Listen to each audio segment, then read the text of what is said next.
When Mark and Maria Broaddus moved to 657 Boulevard in Westfield, New Jersey, they thought they were moving into their dream home. But just 3 days later, they found a disturbing letter in their mailbox addressed to the new owner. This letter read, "Dearest new neighbor of 657 Boulevard, allow me to welcome you to the neighborhood. How did you end up here? Did 657 Boulevard call to you with its force within? 657 Boulevard has been the subject of my family for decades now, and as it approaches its 110th birthday, I have been put in charge of watching and waiting for its second coming.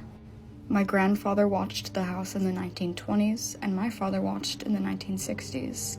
It is now my time. Who am I? There are hundreds and hundreds of cars that drive by 657 Boulevard each day. Maybe I'm in one.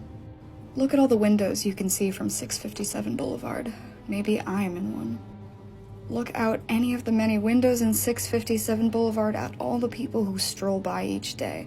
Maybe I am one. You have children. I have seen them. So far, I think there are 3 that I've counted.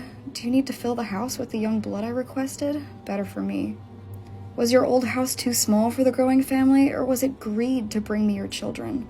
Once I know their names, I will call to them and draw them to me." The author signed this letter as The Watcher. After receiving this letter, the Broadduses reached out to the previous owners of the house. The previous owners told them that they had received 1 letter from The Watcher in the 23 years that they had lived at the house, but nothing had happened. Apparently, they only received this letter in about a few days before they were selling the house, so they just kind of threw it out and didn't think anything of it.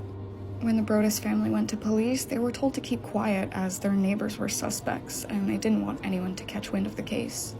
2 weeks later, the family received this letter. You can pause to read it, since it would probably take me a really long time to read it out loud. After they received this letter, the Broadduses stopped bringing their kids by the house.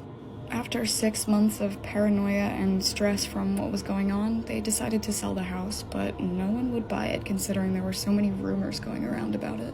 The Broaddus family attempted to sue the previous family for not disclosing about the threatening letter they received, but a judge threw out the case. He threw it out because he thought that the Broadduses were making up the letters. They were sending them to themselves and to the previous family. This brought the family and the house lots of media attention. When the Broadduses tried to rent this house out a few years later, the people that were renting the house out got a letter too, which you can pause here to read. All in all, police were not able to find any evidence of there actually being a watcher. Neighbors were ruled out, and there was just no proof that it was anyone except for the Broadduses sending it to themselves, although there was no proof that they did send it to themselves. So who do you think the watcher actually is?